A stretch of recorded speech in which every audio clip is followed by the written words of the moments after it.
Anyways, so in the last class, if you recall, we had nearly finished with the valuation chapter, but there are 2-3 examples that are still left, which I wanted to take up before we move on to the last module on compliance. Okay, so before I begin, if there are any doubts, any questions that people have, you can please ask. So Shaurya, I'm so glad that you clarified that, because I was, ever since I got that message, I was waiting to tell you, but you were never in class, so we could never have a discussion. Nitesh, Sachin, do you have any doubts, any questions before we begin? Okay, so since there are no doubts or questions, let me go back to the material.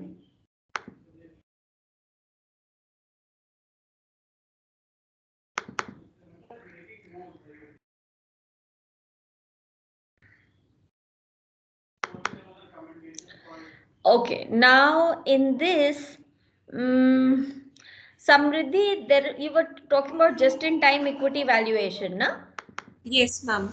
Okay, so students, this material, even though it's there, I would not like to take it up in class, because this is just one of the other techniques used to look at the valuation of a startup. But this is something that is not a real method, in the sense that it assumes that the company is going to continue to pay dividends to its shareholders, which a startup typically never does, in especially in the beginning. Okay, so what it does is, instead of looking at free cash flows later, it starts assuming that you're given all the profit that you're making as dividends, and so if we discount it to today's value, what would be the value of the company? Okay, so this is rarely used, but since it was given in the material, I'm introducing it as another technique. But I would request you to go through it and read it. Okay, we will not include this because it's not a real technique. It is not based on real cash flows. It is just based on the assumption that the company is actually giving out dividends, and what if we discount that? Okay, so you can read about this, but it is not a great method to use. Okay, because no startup worth its name gives out dividends. Okay, then you were talking about two PPTs, right? Security structures and the uh, Valuation. valuation methods. Wala. Okay, there I can see two PPTs of that one, but let's see. Okay, so there's this another PPT which basically tells you about the different kinds of securities and the kind of rights or preferential rights that go with it. So you have to be very careful as a startup, because with every round you may get investors to whom securities are being offered with some preferential rights, and when they have those preferential rights, then first they have to be met, they have to be paid off before all other equity investors. Okay, so just look at some of them. All of us are familiar with the basic common stock. These are the actual owners of the business, and they get a claim on ventures assets only after everyone else has been paid off. So they are the least, they are at the lowest value in terms of priority, and that is why this kind of capital is also called risk capital, because it is only these common shareholders, the actual owners, who actually assume all the risk of the business. Okay. Then preemptive rights are the rights for existing owners to buy sufficient shares to preserve their ownership shares. So this is a preemptive right. As we saw, whenever we have subsequent rounds of financing, everybody else's ownership in terms of percentage remains intact, and the only person whose share actually gets diluted is the founder. Okay, so everyone else has a preemptive right to have as many shares as possible that can actually safeguard the ownership that they have in the business. Okay, the percent ownership that they have. Then all of us know about preferred stock or preference shares as well. This is also an equity share which has a claim which is senior to common stock, and it provides preference on dividends and also on liquidation proceeds. So this is another security. Then you also have participating preferred stock, which are preferred stock with rights to participate in any dividends paid to common stockholders, stock with an investment repayment provision that must be met before distribution of returns to common stockholders. Okay, so not only do they get a fixed preference dividend, but they also have the right to participate in the rest of the profit just like other common stockholders. So they have it matlab, the best of both worlds. Then you have paid in kind preferred stock. So this is basically like bonus shares where instead of paying cash, you can actually pay in kind by issuing more preference shares to them. So this is what companies do when they issue bonus shares. Instead of giving cash dividends, they give what is called stock dividends or extra shares. Then you may have convertible preferred stock, which, as the name implies, has the option with it to be converted into common stock. Okay. Then we have a term that is called down or reset round, which is basically any venture investment round that is priced below most recent previous price.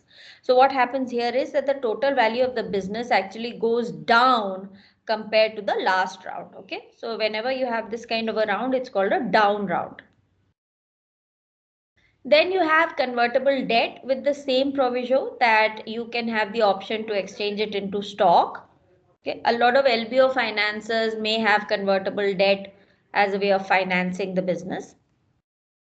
Then you have convertible notes, which are basically debt slowing for conversion into stock at a price set by a future financing round. So this is basically whenever there's a financing round, then you do have this note attached to the debt that we could allow you to convert into stock at a prefixed rate. Warrants are again call options issued by a company granting the holder the right to buy common stock at a specific price for a specific period of time. So this is like any other warranty that you have, that within that specific period of time at a specific price, you can buy common stock. Okay. Then you have the enterprise or entity method, which is the valuation method for the entire financial capital structure, which is basically not just the equity portion, but also the debt portion. So that becomes the total enterprise value. Okay. So this was in brief the different kinds of securities that startups issue and what it entails. Okay. So are there any doubts, any questions so far? See, this is the same one. Yeah. Let me ask one by one in case there are any doubts. So Aditya, Nitesh, Sachin, Shaurya, are there any doubts, any questions in the last PPT? No, ma'am, not from my end. Okay. Nitesh, Sachin and Shaurya, is it okay? No, ma'am. Is it okay or not okay? Nitesh, तुम कह रहे हो no Yes, ma'am. ma'am. You have no questions. It's okay. Okay. So Sachin और Shaurya दोनों चुप हैं. Maybe they are not sitting in front of the laptop, I guess. Okay, so now we'll come back to the next PPT.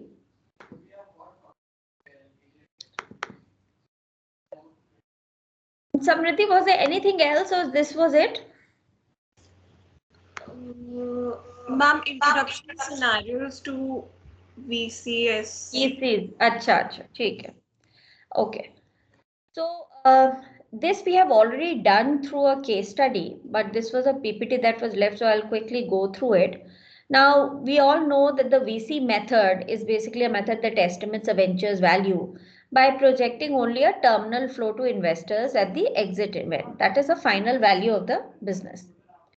And pre-money valuation, we know that it's the present value of a venture prior to new money investment or new money infusion. And the post-money valuation is nothing but the pre-money valuation plus the new investment that has been made by investors. So we've already seen all this through cases. Then financing provided in sequences of rounds rather than all at one time is called staged financing, and this is very typical for startups. Ideally, they will go through multiple rounds of financing before they harvest their venture. Then direct comparison method also we've seen is valuation by applying a direct comparison ratio to the related venture quantity. So P ratio, P by S ratio and so on. And direct capitalization method is nothing but just the reversal of the P ratio, that is EP ratio. So it's valuation by capitalizing earnings using a cap rate implied by a comparable ratio. So that is just the capitalization method. Utopia discount process is valuation by discounting utopian projections at utopian required returns. So we've discussed this also that most business plans have utopian rates, and that is why the VCs actually use a mean approach and they bring it down. Okay, and in that last case that we do, we'll see how VCs also look at their portfolios and how they go about diversifying their risk to get a decent return on their portfolio of startups. So this is what I was talking about. The alternative to a utopian approach is the mean approach. And here we fully intend for the word mean to be taken in both common definitions, unkind also, and it is the center of a random distribution also. So it's a statistical mean as well. So expected present value is a valuation method calculated using present values for each scenario, applying probabilities and summing. So as I told you in the beginning also, it is always a good idea to develop scenarios and to assign probabilities to those scenarios and then try and come up with the expected present value. Then IRR or internal rate of return is the compound rate of return that equates the present value of the cash inflows received with the initial investments. Okay, so it is basically that discount rate that equates the cash outflow that you're making in the beginning as an investment with the cash inflows that are coming over the years. Okay. So this again was a very small PPT on the VC method, which we have already done in detail. Okay, so now this I think is the last one. Any doubts, any questions so far? Please ask. And what is the PE ratio? PE ratio, Aditya, is the price to earnings ratio, which is nothing but the market price of the share upon the earnings per share of that company. And this is used as a very popular comparable. So if you have a comparable company that is listed in the stock exchange and you have a market price for that, so you can just calculate the PE ratio and then multiply this PE ratio, it's also called the PE multiple, by your earnings to get the relative price of your business. Okay, so it's very, very popular as a direct comparable method for valuing startups. Okay, Aditya, we've covered this ratio in detail over the valuation chapter. I think you were not in class. Didn't you go through the recordings? Not completely, ma'am. That is why you missed it. Okay, so I hope that it's clear to you now. Yes, ma'am. You must be reading about in the newspapers also, it's a very heavily reported ratio, the PE ratio and the EPS, earnings per share and all that. So these are very, very popular ratios which are used in valuations of not just startups but also of established companies. Okay. Okay, ma'am. Okay, great. Anyone else who has a doubt or a question? Okay. So now we have seen the valuation of a company from the startup's point of view, the discounted cash flow, the public comparables in terms of P ratios, PS ratios, enterprise values. We have also seen the qualitative tools like balance scorecard, your risk summation, Burkos, all of that we have seen. Now let us look at how VCs examine their own portfolio of startups. And we keep thinking that VCs are basically vulture capitalists who are out there to get startups and just eat them alive. But it's not the case. When you look at the failure rates that VCs have to go through, they actually end up making a very conservative return on their entire portfolio of startups. Okay, so let's see how VCs look at valuations and how they look at startups in their kitty. And from their perspective, let us also look at valuation and then wrap it up. Okay, so before I begin with that perspective, any doubts, any questions? Okay, cool. So, Samriddhi, I hope that this is visible. Yes, ma'am, it is. Thanks. So, Aditi, you will see here also we are using the P ratio to value the company. So thus far we have considered only one terminal value, that is 10 million, equal to a price earnings ratio of 10 multiplied by a projected earnings of 1 million. As long as we are in conjecture mode, why not think a little more about what happens to the venture in a few different scenarios?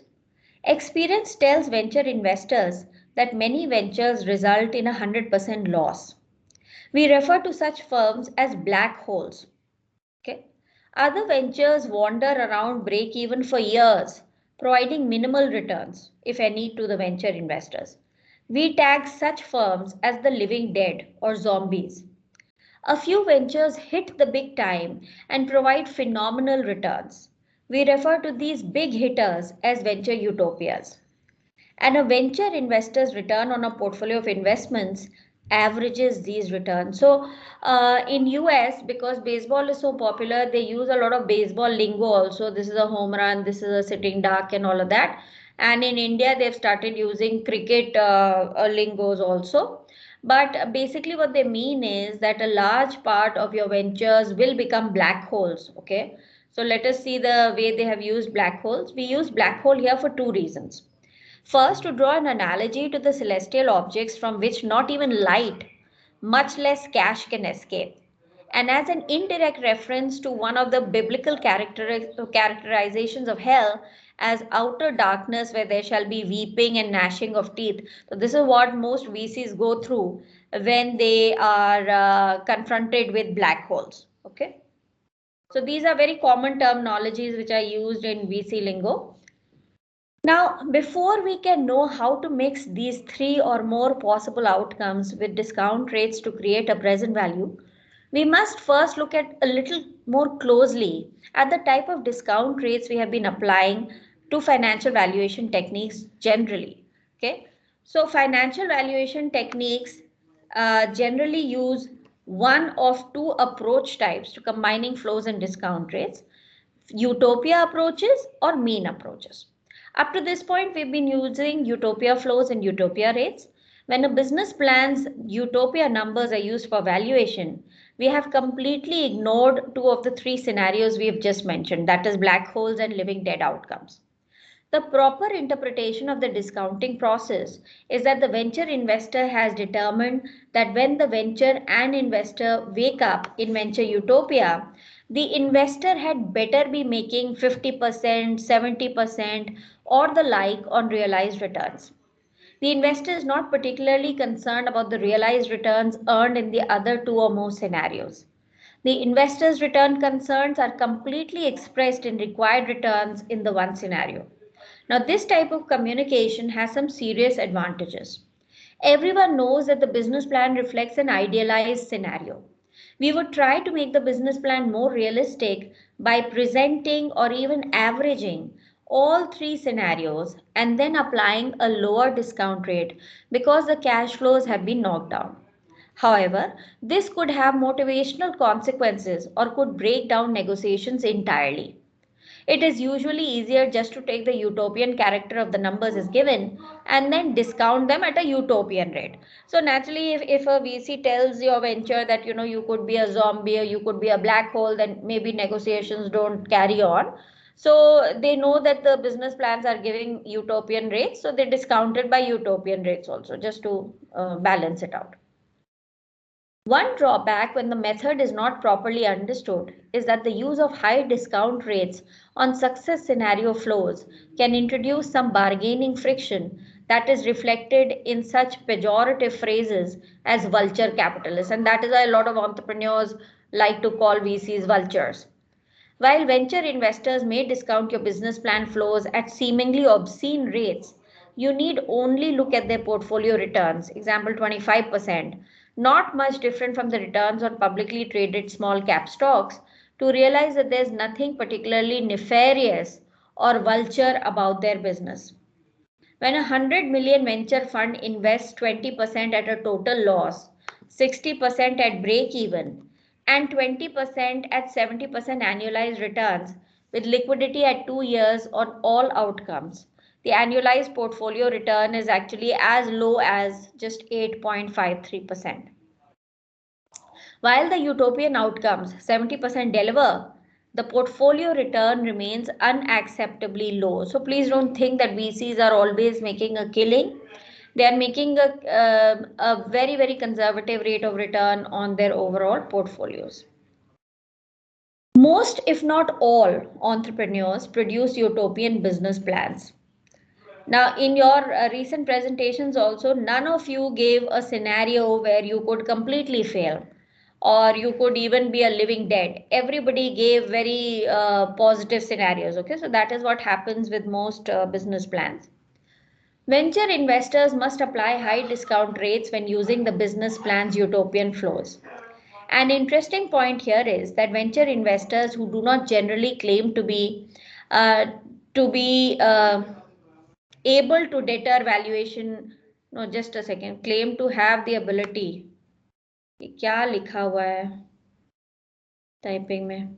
Okay, so let me just rephrase it. Who don't generally claim to be valuation experts have structured this process to accommodate an inability to determine which ventures will become venture utopias. So even VCs are not aware as to which ventures will actually become utopias and which ventures will become living deads or black holes. With a 20, 60, and 20% distribution, assuming we knew which firms were in each category, the valuations for the 20% failure and 60% living dead would be too high. The valuations for the 20% utopias would be too low. The utopia discount process, flows and rates allows venture investors to invest without knowing a venture's category and to count on diversification to make sure that the portfolio of venture investments achieves an adequate return. Perhaps more important, the utopia discount process allows the venture investors to value their investment using only the business plan's explicit forecast. Okay. So while utopia discounting is common in venture valuation, it certainly did not originate there. In valuing the most basic financial instrument, that's a bond, one easily finds utopia discounting. When practitioners and academics discount the promised coupon and principal from a corporate bond using a comparable yield, they are using utopia discounting. So we do this kind of discounting in debt instruments all the time when we are pricing bonds. The coupon and principal are the most the bond will ever pay. It will never pay more. It doesn't get any better. Actual expected payments would include some probability of default and would have to be lower than the promised payments. Using the yield from a comparable bond as the discount rate applied to the promised payments for some other bond is a perfect example of the utopia discounting approach. The comparable bond's yield is calculated from its maximum payments and applied to the other bond maximum payments. You really can't get more utopian than seeing the bond achieve its maximum payments. While we do not claim that a business plan's projections are the maximum they could possibly be, the venture valuation methods we've discussed still fall squarely into utopia methods by applying a success scenario rate to success scenario flows. There's nothing particularly innovative or heretical here, just good old fashioned financial valuation viewed from a different perspective. Okay. Just give me a minute, students, I'll just be back.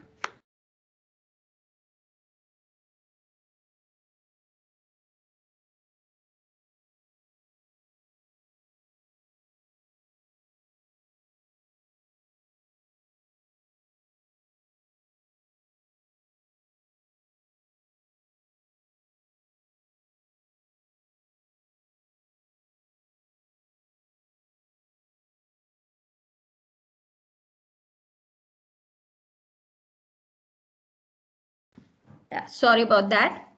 Okay, so let's look at how the mean approach is applied by the VCs. The alternative to a utopian approach is a mean approach. Here we fully intend the word mean to be taken in both common definitions, unkind and the center of a random distribution. That's a statistical mean. We will have to be mean to the business plan numbers to produce a statistical mean cash flow that gets discounted at a rate representing the expected mean return for similar investments. Typical corporate finance, capital budgeting, and Wall Street equity analyst valuations tend to be mean oriented and to avoid utopian approaches. They adjust cash flows down from the utopian levels to expected mean levels and discount with the best proxy available for what investors expect to get in return. Okay, so any doubts, any questions so far, anyone? We look at an example to see how this is done. While venture investment returns have varied widely over time and across industries, an expected mean return on a portfolio of venture investments could be around 22%. Now, this number is very close to what our SME sector in India makes. It makes anywhere between 25 to 40% annualized returns. Okay. To use a number in this range, we will have to average flows and values by considering multiple scenarios involving significant downsides not quantified or even suggested in the business plan. As one example of how the traditional corporate finance or equity analyst approach can be adapted to venture valuation, we consider a three scenario breakout on cash flows. So let's look at this example. Consider a 1 million investment in a new twist to an existing technology. The potential venture investors believe that the venture has a 20% chance of being a black hole, a 60% chance of becoming the living dead, and a 20% chance of achieving venture utopia. Having done some homework, they project the black hole scenario as a total loss in a third year liquidation. The living debt scenario is projected at 200,000 in earnings and a price earnings ratio of 7 for the 7th year exit at 1.4 million. So this should be a 7th year. The venture utopia scenario is 2 million in earnings and a price earnings ratio of 20 for a 5th year exit at 40 million.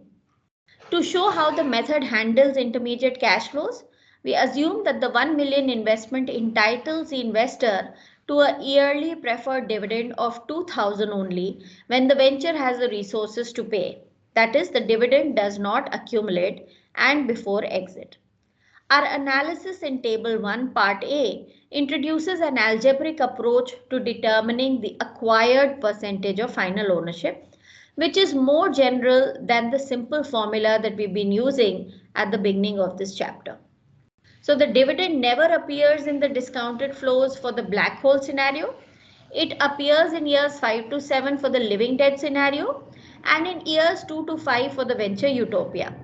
So we begin by calculating the expected cash flows to the venture investors for the 7 years.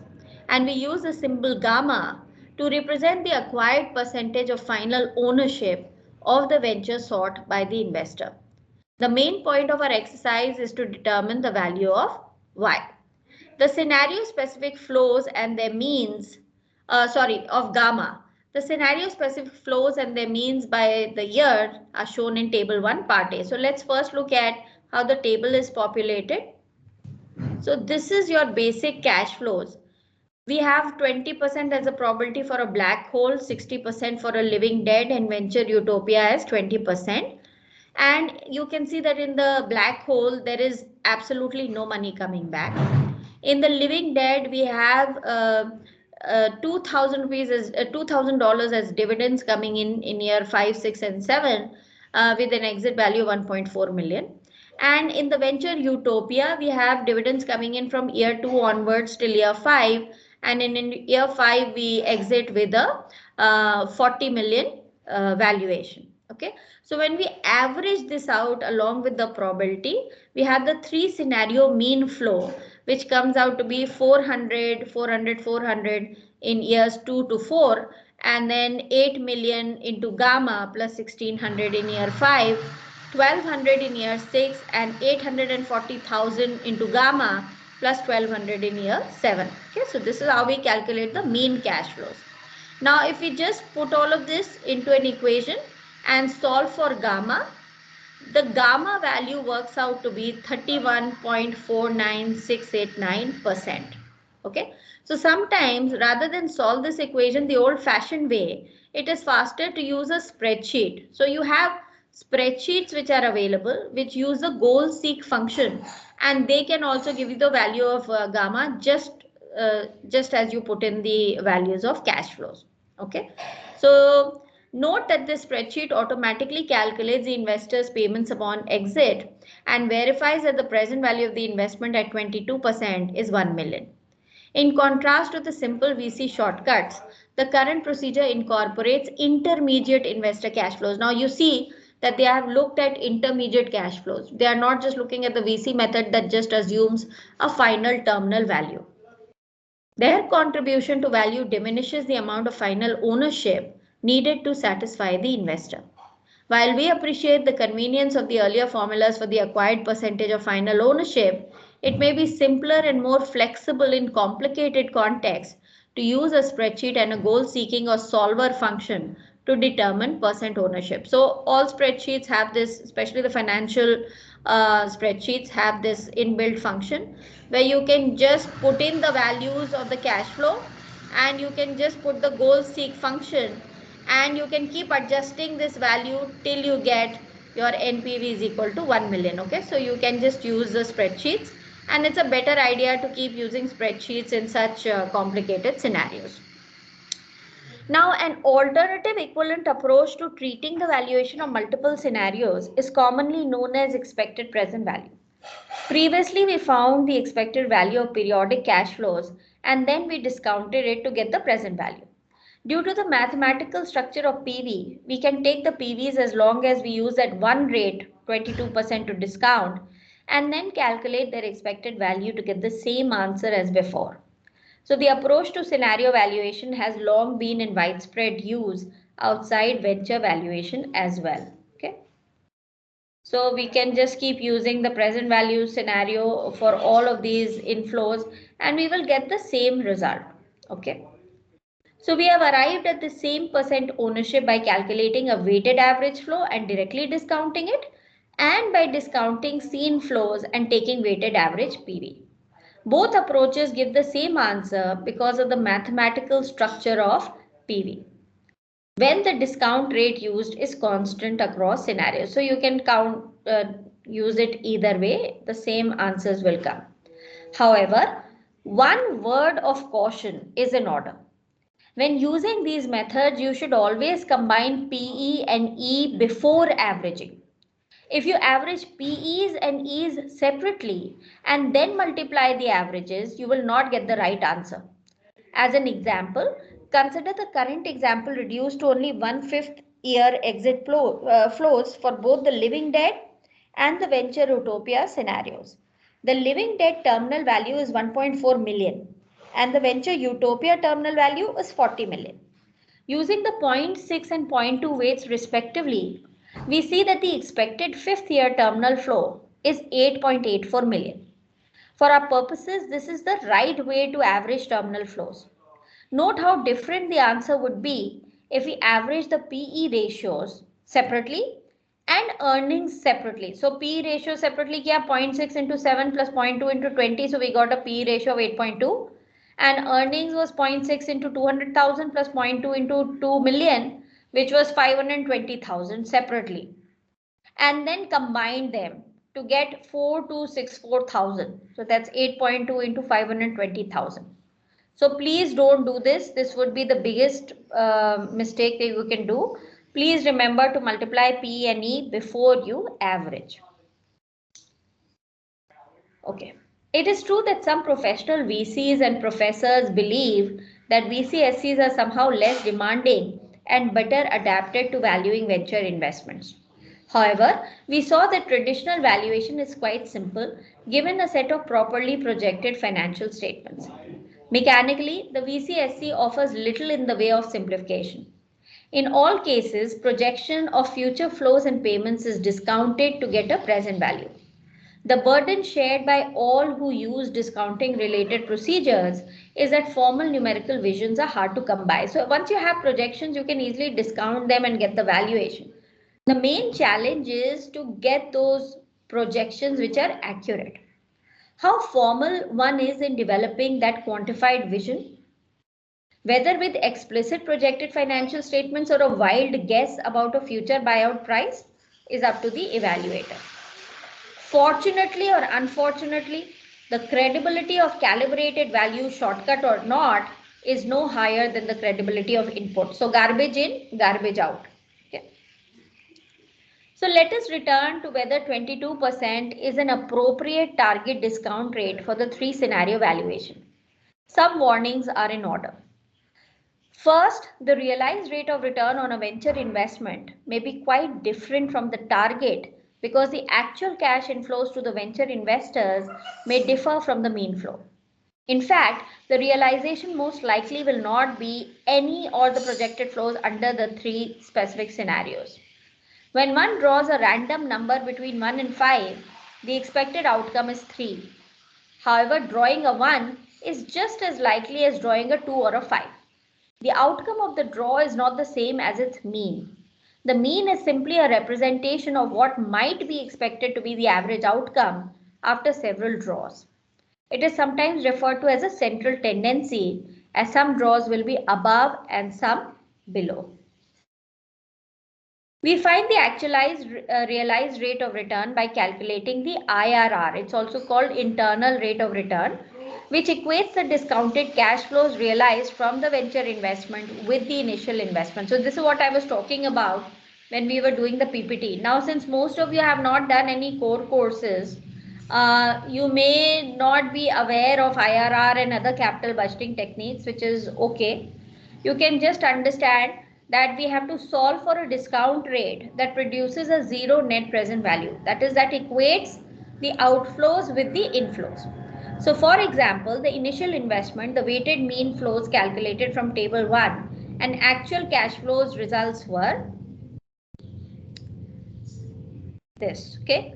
Note that the realized rate of return was 18.9% rather than the target rate of return of 22%. Okay, so when we equated this flow with a rate that discounted all of these equal to 1 million, we came up with 18.90 only when we looked at the actual returns.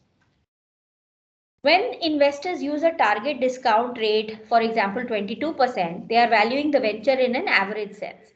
The realized return on the investment can, of course, be quite different from what they expect to happen on average.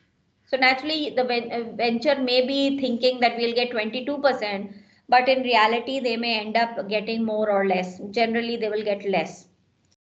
Second, while we examine only 3 possible outcomes, in reality, there are many other possible outcomes. We are hoping that the 3 scenarios result in an unbiased valuation. For example, if we are trying to determine the expected number in a random draw from 1 to 5, we can construct an unbiased 3 scenario experiment. In particular, we can place 1, 3 and 5 in a hat and draw. The mean is 3 for this 3 scenario draw. Of course, a more time consuming experiment is to place 1, 2, 3, 4 and 5 in the hat.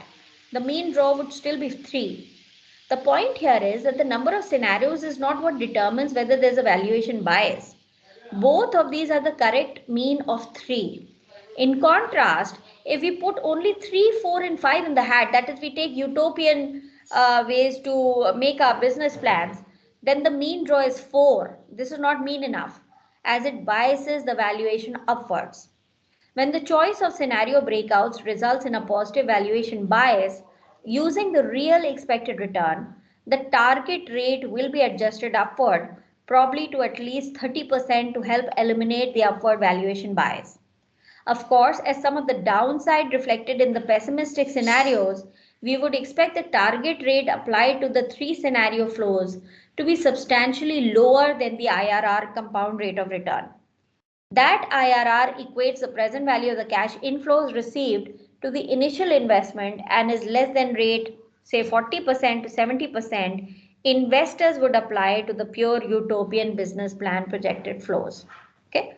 So this is the point of view from the VCs. You may think that VCs always get amazing returns because they are discounting your cash flows at such utopian rates. But please understand that they actually end up making very conservative returns on their portfolios. Okay, so it's not that they have it easy. They do understand that a large part of startups would end up as zombies or black holes. Okay, it is only a few of them, very few of them, that would actually turn unicorns and give them that amazing return that they were looking at.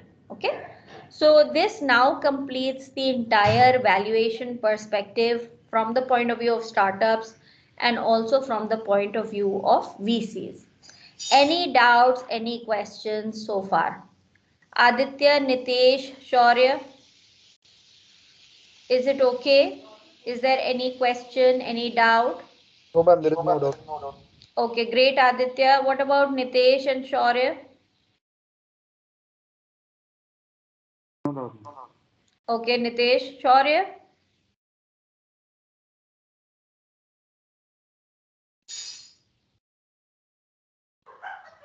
Shaurya, are you around or you've just logged in for the sake of it? It appears that way. Okay, so Aditya, Nitesh, I think Shaurya is not there. Samriddhi, should we remove him from the room? Or you think that Ma'am, we can let him be. okay, because he's not responding, I don't think he's around. Okay, ma'am. Mohit has just joined. I don't know whether Mohit was there in from the beginning or not. Seems to be leaving also. Okay. Anyway, so now Aditya and Nitesh, we start with the last module of this course, and that is basically the compliance issues and the legal structure around startups. Okay. And in the last year, we had invited a practicing CA who's actually working with startups to come and share what is the legal structure and the compliance issues with startups. So we have that material, and that is what I'll be presenting to all of you. So before that, do you have any doubts or questions?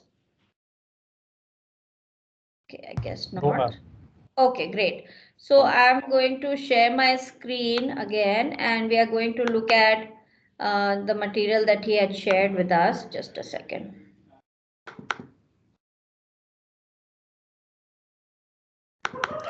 Now, all this material, I believe, Samriddhi, has already been uploaded, right, by me? I think it's there. I Yes, ma'am, remember. it's there. Yeah. So the most important one was this compliance list that he had shared with us. So over here, you can look at all the compliances that are required whenever you're going to get your company registered. Okay. So we have under section 88 of the Companies Act of 2013. Now you do know that all registrations of companies are governed by the Companies Act of 2013. So it has all of this in detail given over there. You have to have a compliance for maintenance of statutory registers of the company, basically all the financial disclosures of the company. You have to have a regulation regarding the share certificates that are printed to the subscriber in the memorandum. This has to be given within 2 months from the date of incorporation of the company. And maintenance of registers is definitely an ongoing compliance. It is supposed to be there all the time. Then you should have notice agenda of board meetings. Okay, it is mandatory to conduct the first board meeting within 30 days from the date of incorporation, and thereafter minimum 4 board meetings every year. Okay, then you have receipt of form MBP1 and DIR8 for directors disclosure. So this is basically for all the disclosures regarding the director. So this is more of corporate governance. Appointment of first and subsequent statutory auditor. This also needs to be done within 30 days from the date of incorporation by the board, and the subsequent auditor shall be appointed by members in the general meeting. Then we have deposit of share capital money in the bank account. Okay, we have affixing of company name, board and printing of letterheads. ये सब भी होना चाहिए. Drafting of directors report and holding of the annual general meeting after sending the notice and agenda of AGM. Okay, then there is a form MGT7 for annual returns that the company needs to file.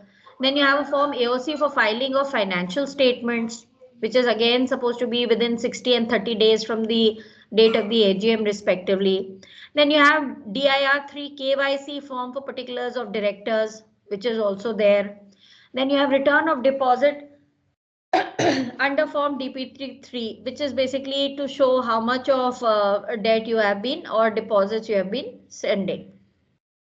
Then for a public limited company, if you're a public limited company rather than a private limited company, you have to have all of these, plus you have to have a registrar of companies. You have to file these resolutions after the approval of the director's report and financial statements.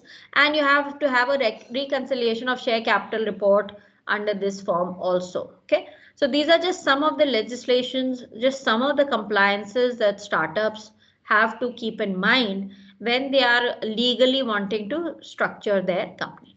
And in case you're wanting to get registered as a limited liability partnership and not a company, then you have to have these e-forms that you have to fill, LLP 8, LLP 11, and you have basically they are for the statement of account and solvency under section 34 of the Partnership Act, the annual returns that the partnership firm has to file, and the requirement to audit of the accounts if the turnover exceeds 40 lakhs or contribution exceeds 25 lakhs. Okay, so these are just some compliances that have to be met. Now, as you can see, the compliances requirement for LLPs is much lesser than a company. It is true that the company form a business organization. Yes, Samriddhi, are you saying something? Okay. No, ma'am. So, okay, fine. I thought I heard you. So it is very true that company form of business organization is the only form of business organization that is open to so much of public scrutiny and has to undergo so many compliance issues.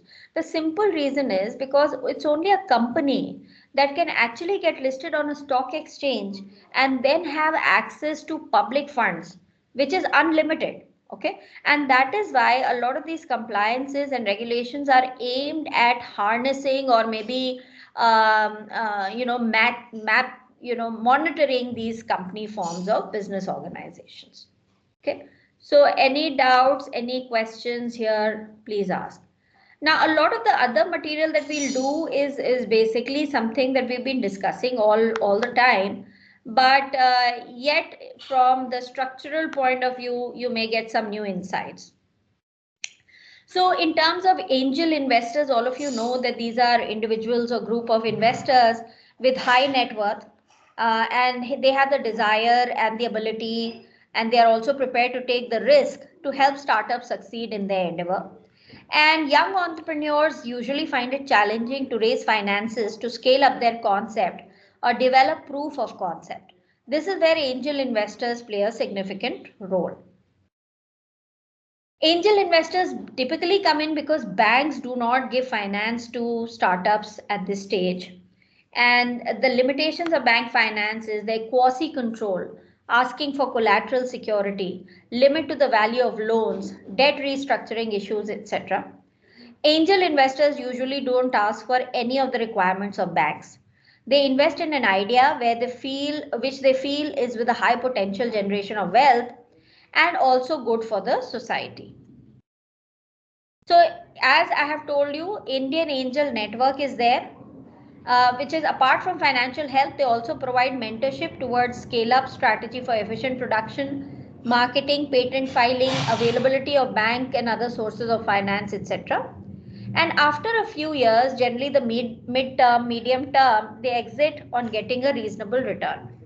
You can also log on to www.investor.com, which is also a website that connects entrepreneurs, job seekers, advisors, investors, and others in the startup community. So you can either go and register yourself in Indian Angel Network and upload your business plan over there, or you can also go to investor.com. The other websites are AngelList, seedinvestment.com, Life Science Angels, goldenseeds.com, and many more. So if you just do a Google on angel investors around you, you will find a lot of websites which are there. Biotech, pharmaceuticals, cloud kitchen, last mile commute issue, food and beverage, property, education, mentoring. You have angels which are supporting each of these domains. Okay. Then you do have some organizations who also function as angels, and they typically give financial support for scientists and engineers. So we have the Technology Development Program of the Ministry of Science and Technology, uh, which gives money for proof of concept for development of pre-commercial processes. The commercialization of these technologies need further incubation or assessment, which will not fall under this scheme. The primary objective is to facilitate and support development of product techniques aimed at specific end use and be useful to the people at large. So they help in developing and integrating technologies by following holistic approach, modernization of traditional technology or tools, enhance quality of life, develop R&D, etc. So we have a technology development board which is right here in Vishwakarma Bhavan in IIT Delhi, which again you can contact for incubations for if you're developing some proof of concept or some new technology. Then we have BIRAC, which is Biotechnology Industry Research Assistance Council, again under Ministry of Science and Technology. And they support innovation research from discovery to large scale validation through their various schemes. So BIRAC also is a frequent visitor to our campus. And when we evaluate startups through FIT, if there is a startup with a biotech idea, and especially during the last year in the pandemic, we had a lot of schemes which were only concentrating on COVID related solutions. So BIRAC was giving a lot of money there. Then they also have a biotechnology ignition grant scheme called BIG, which has a grant of up to 50 lakhs to the best in class innovative ideas to build and refine to proof of concept with commercialization potential. They have a call for proposals twice a year. They work with 8 partners who mentor, monitor, and network. So IIT Delhi is also one of their partners. They have so far supported 500 plus projects and incubated 125 plus new startups and have committed 250 crores. So even this is a good scheme that you can apply for if you're functioning in the biotech space. Then we have SPARSH, which is another scheme given by BIRAC. It's called Social Innovation Program for Products. And this is social innovators in combating environmental pollution, waste to value, food and nutrition, aging and health, maternal health, agri-tech, etc. Fully funded monthly scholarships of around 50,000 per month for 18 months. And they also give a 5 lakhs mini kickstart grant. Okay, so these are basically for any social innovations or social startups if you have in mind. Then there is another scheme which is called Small Business Innovation Research Initiatives, SBIRI, which supports discovery, proof of concept, and early stage innovations in companies for development of biotech products, processes with high societal relevance. They give up to 50 lakhs. Then you have the BIPP, which is Biotechnology Industry Partnership Program. It's an advanced scheme for high risk transformational technology process development from proof of concept to validation, leading to high value commercialization. Support new and futuristic technology development with major social bearing but uncertain market driven demand. So they support startups, MSMEs with grants and soft loans. And they also have money for life sciences, animal sciences, agriculture, medical instrumentation, etc. So TDB, I've told you, we have an office right here in IIT Delhi. It can't get better than that. It provides financial assistance to Indian concerns and agencies attempting development and commercial application of indigenous technology or adapting imported technology to wider domestic applications. Objective is to promote new ideas from small enterprises even at the risk of failure, develop socially relevant technologies, identify and act in areas requiring strategic interventions, and invest in core technological strengths. So TDB has participated in VC funds to spread itself to support early stage ventures to SMEs having innovative products and services. So we have an office on campus. Okay, so these are what angel investors actually are, and some institutions, typically government institutions, that are also functioning as angels. Okay, so any doubts, any questions so far, Aditya, Nitesh, Shaurya? I'm sure if you have a doubt or a question, you'll unmute yourself and ask, right? Okay. Then let us look at what banks have to offer for startups. Not too much, but yes, there are some services that they offer. One of the most common means of finance for businesses is bank. Finance is provided for buying fixed assets, for supporting working capital requirements, export, import, providing bank guarantees, etc. In India, there's a wide network of banks. We have public sector banks, private sector banks, rural banks, cooperative banks. So they give term loans, which is basically medium to long term finance, basically for acquiring fixed assets like plant and machinery, equipment, land and building. And the contribution by the borrower has to be 10 to 40% of the cost. So they don't give 100% of the money. 10 to 40% the borrower has to give, and the rest the bank gives. Typically they are secured loans. Besides hypothecation of fixed assets, additional security is taken from promoters. Interest is payable on a monthly basis, and principal is payable in monthly or quarterly rest after moratorium. Okay, so it could be monthly or quarterly interest also. Now, the problem with bank finance for startups is that banks have quasi control over management and working. When they support 60 to 90% of capital requirement, then they can exercise control. Borrowers have to intimate and obtain permission for changes in management, repayment of other loans from friends, relatives, business associates, others. Basically, any financial transaction that you have to first get due clearance from the bank. They may also force you to divert your project up or down in terms of scale. And you have to give a collateral, generally 2 times the loan amount. Now, if a venture had that kind of collateral, then why would they actually take money from the bank? Okay. So anyway, so ventures find it very difficult to raise bank finance. Now, this is a facility that is given by banks, which is very useful for startups: factoring. Factoring is an unsecured finance provided by factoring companies like SBI Factors, CanBank Factors, IFCI Factors. In fact, SBI Factors, I think, is the number one factoring company in the country, wherein a seller of goods or services gets immediate finance from these companies on presentation of sales invoices.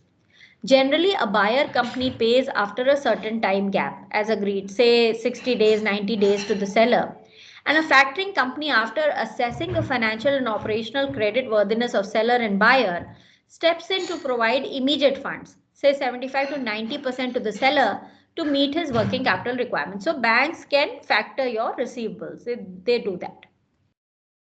An escrow account is opened in a bank wherein seller deposits payment for purchases made after an agreed time.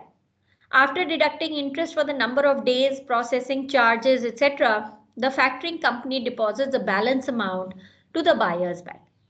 Particularly suited for short to medium term requirements of funds where bank finance is not available due to lack or shortage of collateral security. It's a flexible means of finance. Okay.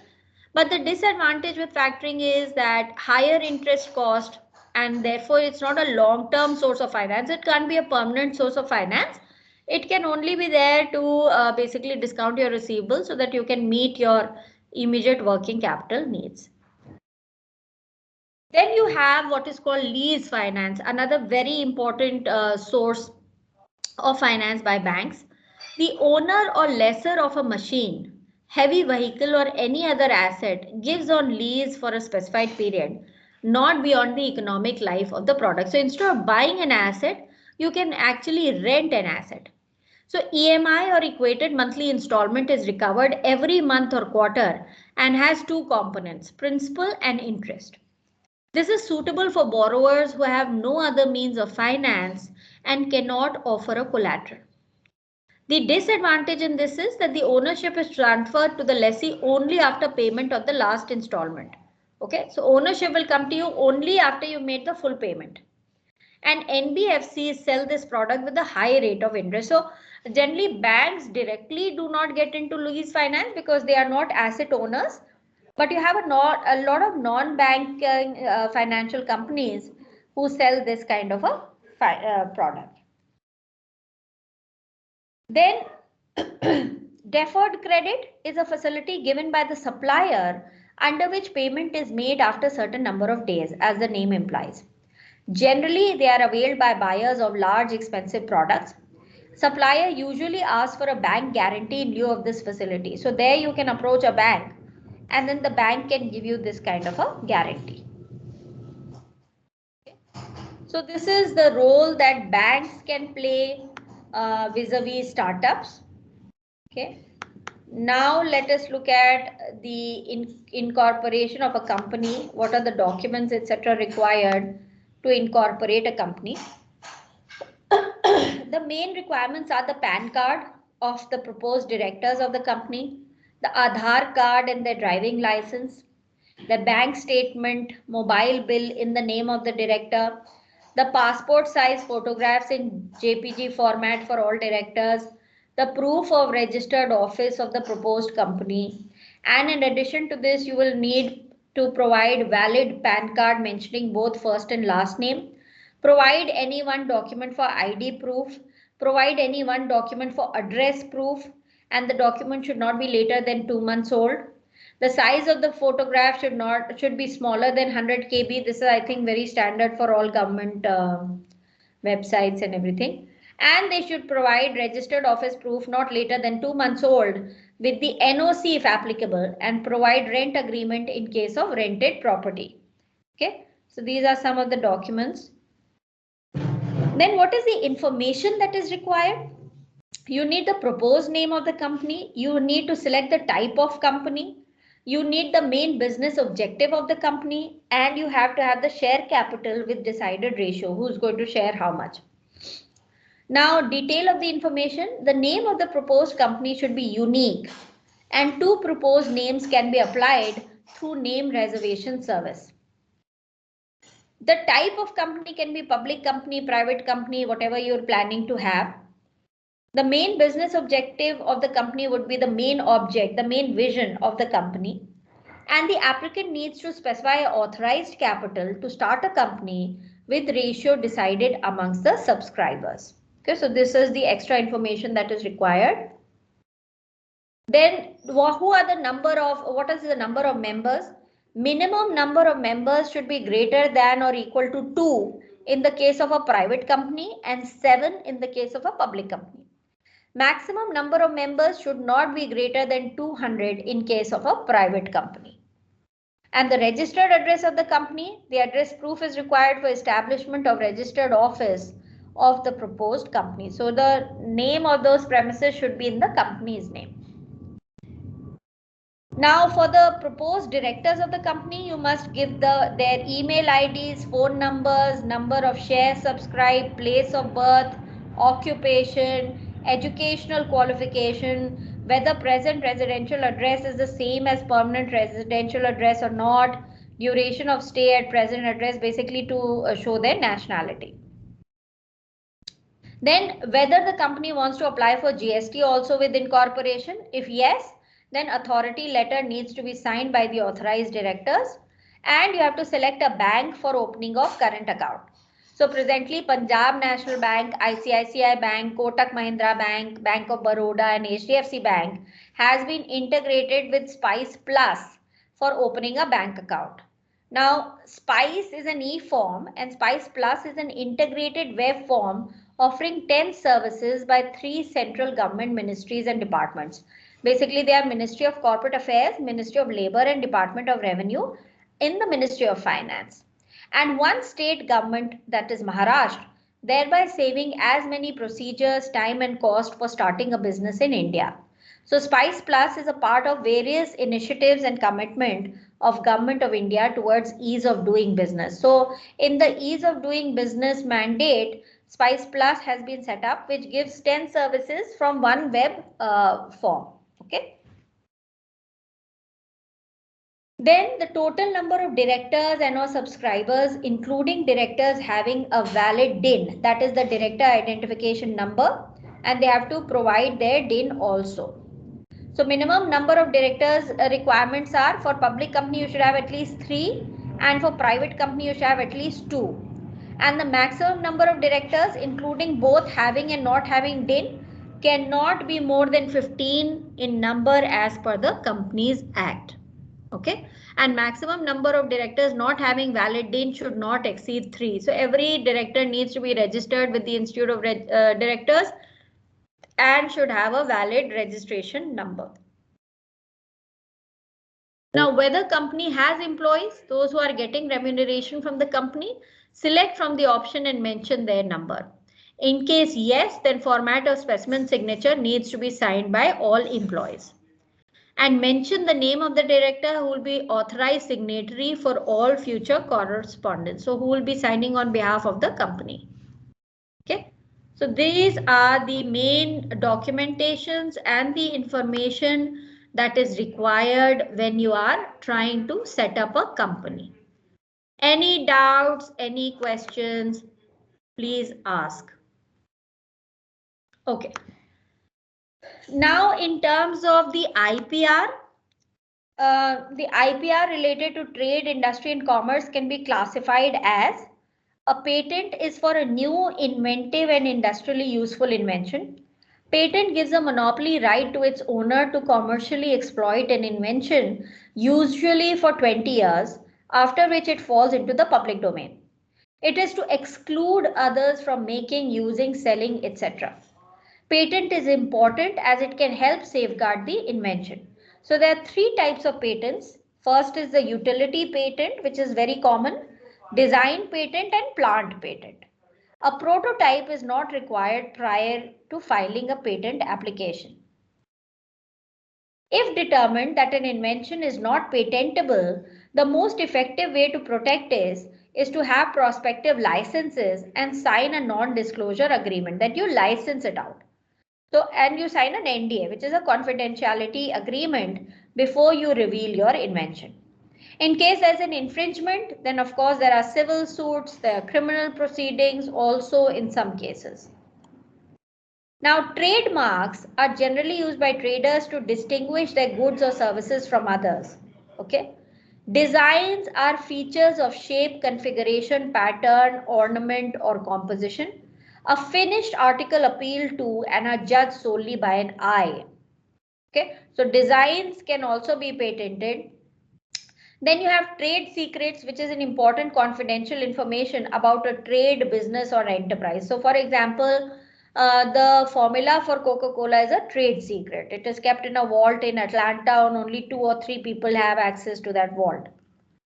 Plant varieties and farmers' rights. So plant breeders and farmers are also protected. Then you have copyrights, which are typically applicable only to literary, dramatic, and musical works. So as professors, our research, our books, which are literary in nature, have copyrights as well. Okay. So these are just the different kinds of intellectual property rights that you can have. Legal experts help you draft a patent application.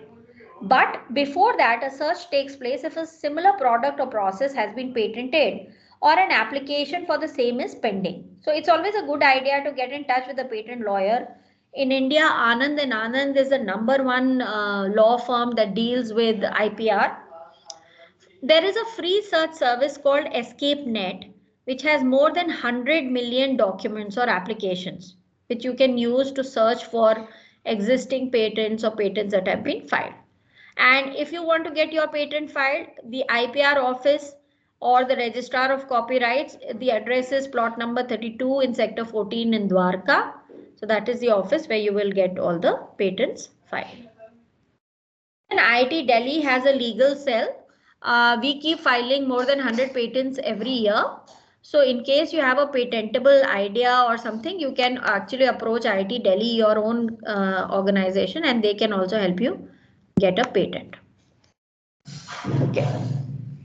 Now let us look at the MSME structure. Micro, small and medium enterprises are the backbone of the Indian economy. Next to agriculture, MSMEs provide a bulk of the employment opportunity to all sections, particularly unskilled and semi-skilled. In unorganized sectors, its contribution is significant. So all our best minds, people like you, are running away abroad or are working with large MNCs, but it is actually the MSME sector which provides a bulk of employment to most Indians. Government has laid focus on MSME sector to achieve a wide range of production, decentralized growth and employment. So startup recognition, a company is considered a startup up to 10 years from the date of incorporation. It should have a turnover of less than 100 crores. It should be set up as a private limited company or an LLP or a partnership. And it should work towards innovation, improvement of existing product or services, and should have the potential to generate employment. And it should not be formed by splitting or reconstituting an existing business. So it should actually be a startup, a new company. So we have the DPIIT recognition, that is through the Department of Promotion of Industry and Internal Trade. 40,000 plus startups have been recognized so far. And the benefits are, you can have self-certification under 6 labor and 3 environmental laws through startup mobile app, and you will have no inspection for 3 years. The patent application and IPR protection is there through legal support and fast tracking at up to 80% lower cost. Easier public procurement norms are there. Listing as a seller to the government departments. Benefit from exemption on earnest money deposit and other minimum requirements. Okay, so those are also there. Income tax exemption is there for 3 consecutive years out of 10 years under Section 8I AC for companies which are incorporated up to March 31st, 2021. Capital gains tax is not charged on consideration received by a company for issue of shares that exceeds face value of shares. And it also helps in easy winding up of the company within 90 days under the Insolvency and Bankruptcy Code of 2016. So it's a very good idea for startups to get recognized by the Department of Promotion of Industry and Internal Trade. They have a lot of benefits associated with that recognition or registration. Now, since July 1st, 2020, a new definition for MSMEs has come up, and it says this: if your investment in plant and machinery is up to 1 crore and your turnover is up to 5 crores, then you're called a micro company. You're called a small company if your investment in plant and machinery is between 1 to 10 crores and your turnover is between 5 to 50 crores. And you're called a medium company if your investment in plant and machinery is between 10 and 50 crores and your turnover is between 50 and 250 crores. So investing in plant and machinery excludes land and building, furniture and fixture, and it is linked to the income tax return of the previous year. And the turnover excludes all exports of goods and services. So we are only looking at internal or domestic revenue. And by this definition, more than 80% of all companies in India are now in the MSME umbrella. Okay, then because of COVID-19, a lot of new schemes had also come up for small companies and startups. So one was a working capital demand loan. MSMEs were given an ad hoc 10% of their existing credit limits under common COVID-19 emergency credit line for 2 years. So they were just given it for free for no other consideration. Thereafter, under GECL, which is Guaranteed Emergency Credit Line, another 20% of loan outstanding as on 29th Feb 2020 was given by way of a pre-approved sanction in the form of additional working capital to eligible business enterprises as a special scheme. And this was given for a period of 4 years. after a moratorium of 12 months for principal only. So for 1 year, you did not need to pay any principal, and this facility was given for the next 4 years. Okay, so this is still continuing. Then credit flow to MSMEs, the RBI notification in 2020 stressed the need and the priority for funding. So we have the following schemes: registration in trade receivables discounting system, it's called TREDS, with zero fee. TREDS is an electronic platform for facilitating the financing or discounting of trade receivables of MSMEs through multiple financiers. These receivables can be due from companies and other buyers, including government departments and PSU. So I think this was a great initiative, because a lot of companies that were sitting with government agencies as buyers, they were not getting their money, and that was not giving them liquidity. So through trades, you could, with a zero fee, you could get financing through factoring. And the advantage was that sellers received funds against improved invoices within 48 hours, within 2 days. Not restricted to a single bank, lowest bid, no obligation on the seller to repay the financer. Buyer account is debited automatically through a pre-approved NAC, which is a National Automated Clearing House mandate. So this was a great scheme, which is still under operation. Then for stressed or non-performing asset units for stressed companies, on June 24, 2020, there is a credit guarantee scheme for subordinate debt. A rupees 4,000 crores distressed assets fund created by Government of India for providing guarantee coverage to the loans or credit to promoters of the eligible borrowers in the form of equity or quasi-equity to units which are commercially viable. So any company that is facing a stress because of COVID, but they do have the potential to be commercially viable, the government is standing as a guarantor, so that they don't go under. Okay, so this is also a great scheme. All of this has been brought out by COVID. Okay. The other initiatives are the government initiatives to encourage startups. We have the STEP program for women, support to training and employment plan with no access to formal skill training, especially in rural areas. And this has been set up by the Ministry of Skill Development and Entrepreneurship and Niti Aayog. So we have the Pradhan Mantri Mudra Yojana, which is PMMY. You must have read about this from banks. So they give loans up to 50,000 as the Shishu Yojana, loans up to 5 lakhs under the Kishore Yojana, and loans up to 10 lakhs under the Tarun Yojana. And this can be availed as business installment loan for working capital, plant and machinery, vehicles, and the repayment is up to 7 years. So these are again other government schemes, okay, around the MSME space. Okay.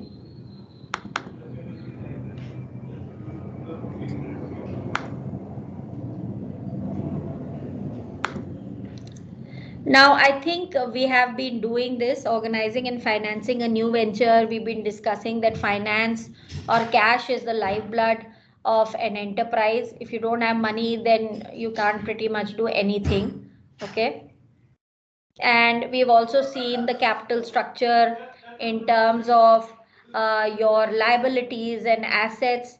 Okay, so the term capital means a total investment in the form of tangible assets like plant and machinery, land and building, and intangible assets like payment for goodwill, patents, working capital requirements in the form of stocks, receivables, other deposits, taxes, manufacturing expenses, etc.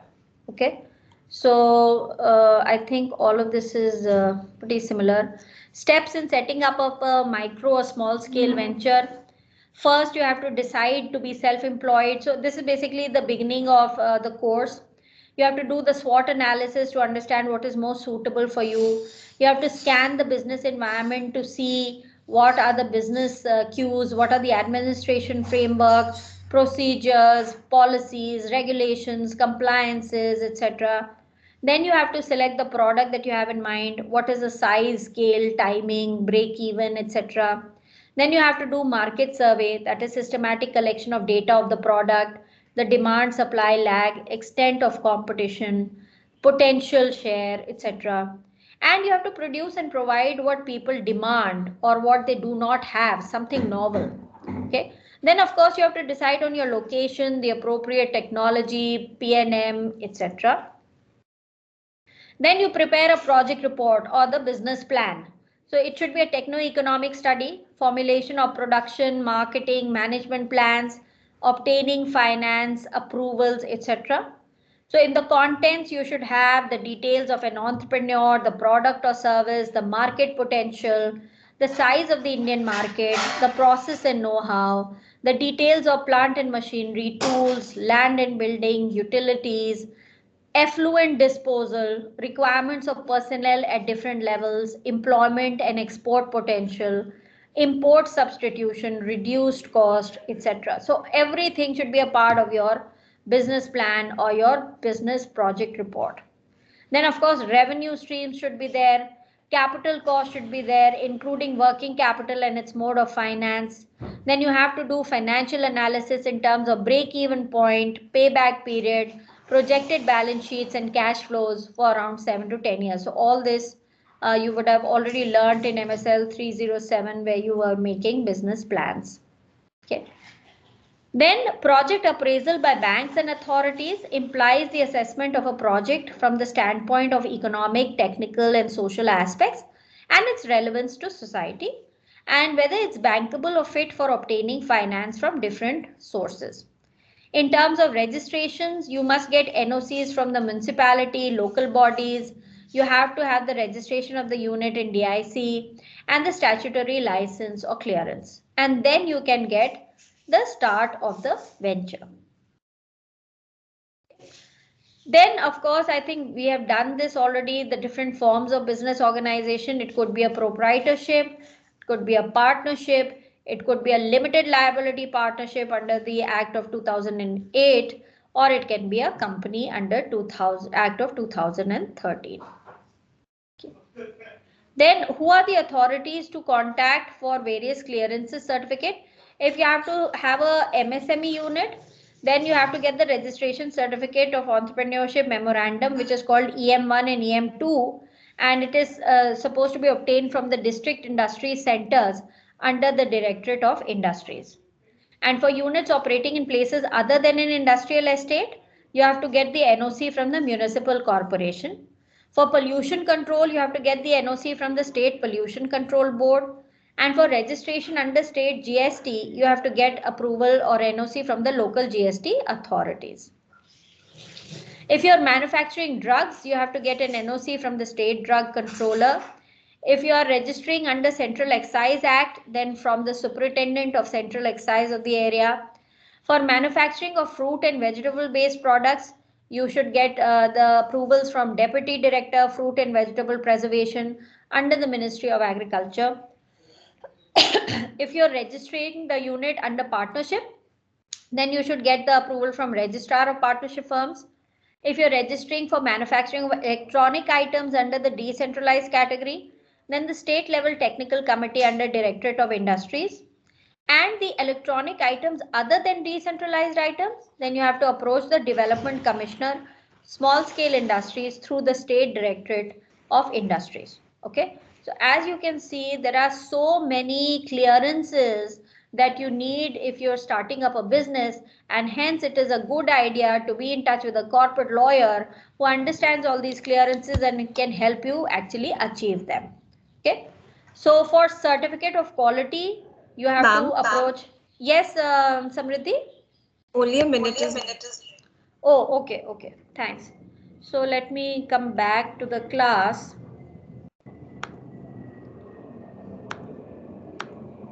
Okay, so we are nearly at the end of the course now. Samriddhi, what you need to do is, I think on Tuesday we'll be able to finish off because there's just a couple of slides left from this and 2-3 more PPTs. So you need to figure out from the class as to what they would like to do with the rest of the sessions. Do they want to take a break and just prepare for their end term presentations and submissions? And I hope that you've also told them the submission deadline for their presentations, right? I mean, before they actually present. So would they like to spend time doing that? or would they like a doubt resolution session where they go through the entire material and they would like their doubts cleared, or whether they would like me to take up any other new topic or repeat a topic that has already been done. So just discuss it from the class, and Okay. let's organize a class only if there is a substantial number of students who are interested. Okay, if it's only one or two people, then they are of course free to contact you or me or Harshita at any point of time if they have any doubts or clarifications that they're seeking. Okay, Ma'am. so Tuesday we'll have a short class, but in the meanwhile just speak to the class and the CR and understand what else they would like us to do. Okay, ma'am, sure. ठीक है, ठीक है. So thanks so much Samriti, and thanks Aditya, Nitesh. Yes, Aditya. Ma'am, I didn't submitted my PPT because I was not well. I even talked with the TAs as well. So can I submit it now, ma'am? It's ready now. Can I please submit What? it? Submit what? The presentation, ma'am. But are you don't you have a team already? No, ma'am. Like I was not well, so I didn't did that with So them. So since when have you not been well, Aditya? from nearly 2 weeks, 2 weeks back. For 2 weeks, what happened to you? Dengue, ma'am. So do you have some medical evidence of that? Yeah, ma'am. So, but why didn't you tell me that you need to make a presentation before the beginning of the class? Ma'am, I have told to the TAs as well that I am not well at the end of the time also, ma'am.